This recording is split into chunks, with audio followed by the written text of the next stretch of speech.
মানব জীবনের এক বড় সংকট হলো ভয়। এই ভয় থেকে আমরা কিভাবে মুক্ত হতে পারি? এই ভয় থাকে কোথায়? দেহের কোনো অংশে? না, ভয় থাকে মনে।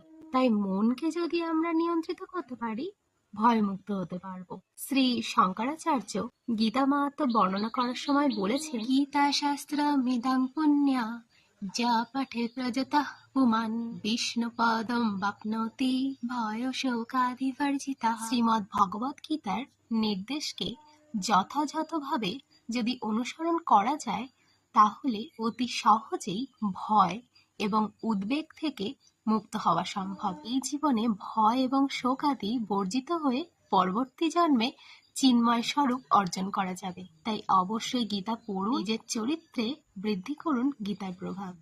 দৈনন্দিন সমস্ত কার্যকলাপের সঙ্গে অবশ্যই গীতা পড়বেন।